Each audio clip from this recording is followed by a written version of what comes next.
Before I started to go to AA meetings, it goes without saying that I was in a world of heavy drinking. I was surrounded by heavy drinkers. People who weren't living very healthy lifestyles. There was drugs. And I don't remember ever going to more than 2 funerals a year, and that's including like family members, like, you know, your grandmother, your grandfather, whatever. My first year in AA, I went to so many funerals. Like, I'm gonna say I went to about 5 funerals. It was probably more, but I'd rather err on the side of less than, because I don't like to exaggerate, because that was another one of my pet peeves about people in AA, you know, lying about things, embellishing, you know. So I'm going to say I went to 5. I'm like, wow, I've been going to a lot of funerals since I started going to AA. What's going on here? And, you know, initially, you know, I bought the company line, you know, well, that's the nature of the beast, you know, some people don't want it, you know, but they don't want this bad enough, you know, like the dismissive, condescending, self-righteous, sanctimonious crap, that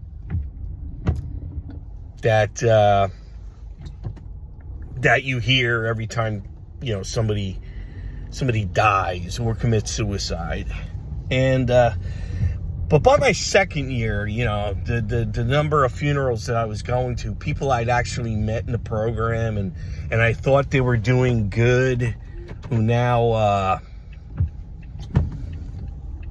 weren't doing so good, and, you know, well, they were dead, or, you know, committed suicide, or, you know, or you hear the horror story, like after they went back out and, you know, their wifing, everything got worse for them, right?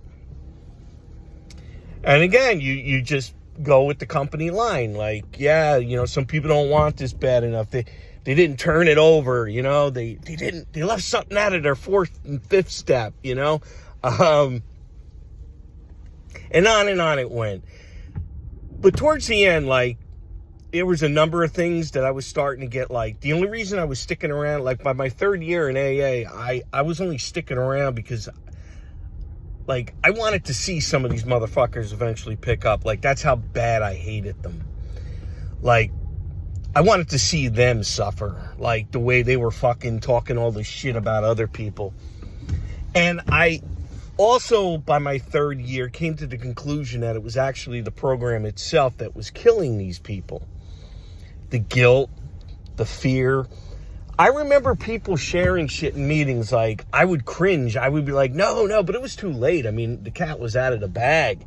I mean, they were sharing shit about child molestation, you know, having sex with animals, like, oh, really fucking cringy shit. Like, and I'd sit there in this meeting and be like, dude, keep that to yourself, or fucking share it with a licensed therapy. This is not the fucking place to be dumping shit like that. And for the most part, these people that would share these horrible, horrible things, they would wind up dead. You know, primarily through suicide. You know, even when you couldn't for sure say it was a suicide,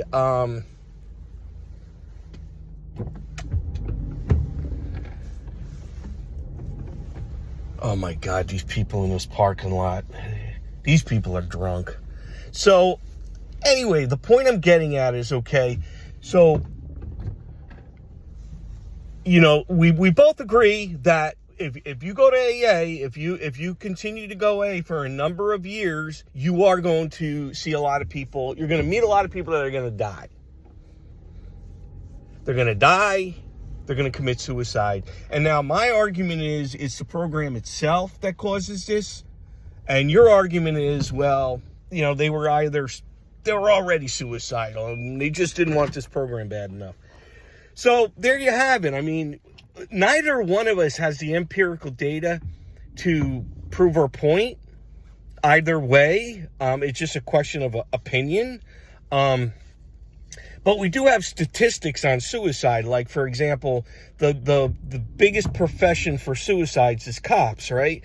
Cops, per average, per capita, tend to commit suicide more than any other profession. After that would be like military. I know when I was in the Army, there were people who committed suicide, died young.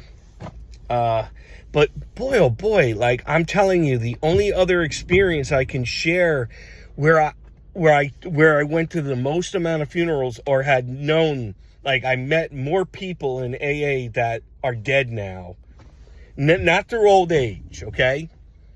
So I'm like, wait a second, you were out there drinking and doing drugs and living a really horrible life. Then you come into AA ostensibly to get into recovery, and people are dropping like flies. Like, what's going on here? Well, we disagree on that, and that's okay. You're there, I'm not. I'm happy. I guess you're happy too, and c'est la vie.